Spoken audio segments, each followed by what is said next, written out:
So a couple weeks ago when the Cavaliers went after and acquired Andrew Bogut, I said on the air, I think Andrew Bogut's the kind of thing that puts them over the top against Golden State. I think he's a mind game with Golden State. I think he can give you 10 to 12 minutes. He's a rim protector. When that collides with Golden State's lack of size, I thought Andrew Bogut was a real piece. Now, again, Kyrie's more important, Love's more important, LeBron's more important, Tristan Thompson's more important. But Bogut, to me, another big for Cleveland, was enough to me. I thought they're close. That puts them over the top. Well, Bogut plays for about a minute last night and gets hurt, and we don't know if he's going to come back. He may or may not. I mean, he was literally in the game for a minute. LeBron James afterwards, one of the most this answer shocked the reporter when asked about Andrew Bogut's injury. Listen to this. I heard it. You heard the injury? Yeah. Can you tell us what you heard? I heard it break. As soon as the collision happened, I heard it break. And when I went over to him and he said it, I already knew. I heard it. I heard it crack. But it took the air out of the whole building. We was hoping for the best. We was hoping that it was just a knee. You know, obviously I heard it, so I kind of knew what it was already. Wow. You heard it break. So, A, it's hard to miss what you never had. So Cleveland never really had him. Going to be hard to miss it. B, maybe it's better to not build him into the team's fabric. Now you just move on without him. Do I think it's a loss? Well, it's hard to lose something you never had. I do think Bogut mattered. And when I said that on the air, I said, I think Bogut's a difference maker. People are like, oh, Colin, you do remember now, when Bogut decided to leave his team, the four teams that wanted him were the Celtics, the Cavs, Houston, and San Antonio. If you're paying attention, those are four of the best teams in the NBA.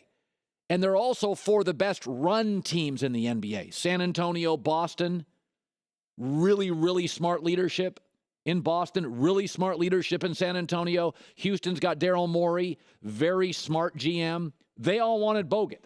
So the final four teams for Bogut services, you can argue, are three of the smartest teams in the NBA. Here's my takeaway on the injury, though, because he's not part of the team, so you can't really miss him. I did think he was a factor and could have helped in the finals. And there's no saying he won't come back, but with that injury and his history, I'm sure he's done for the year. Think about this. When you watched that injury last night for Andrew Bogut, just think about this. Think about the injuries the Cavs have dealt with this year. J.R. Smith has missed 3.5 months. Kevin Love has missed 5 weeks. Birdman was playing, tore his ACL. Iman Shumpert missed a week for an ankle sprain, and Bogut's now done.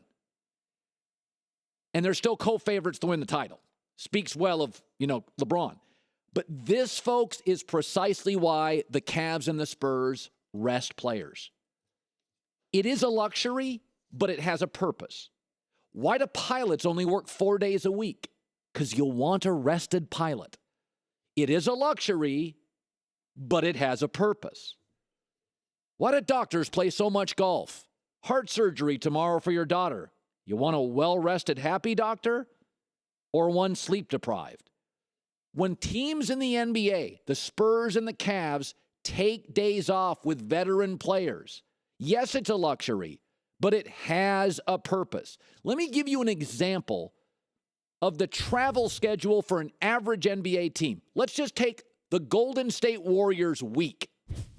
So they play Sunday in New York. Monday, they play in Atlanta at night, fly cross-country to San Francisco Wednesday, get in a plane Friday at Minnesota, and then Saturday at San Antonio. That's 7,000 miles in 1 week. 7,000 miles in a week. Folks, if I didn't even play basketball, I just flew from New York to Atlanta to San Francisco to Minnesota to San Antonio in 6 days. If I just got off the planes and went and took a nap, I'd still be tired at the end of the week. Anybody here flown cross-country once in the last 2 weeks? Takes you a day or two to recover? In the NBA, the next day you got to cover LeBron James.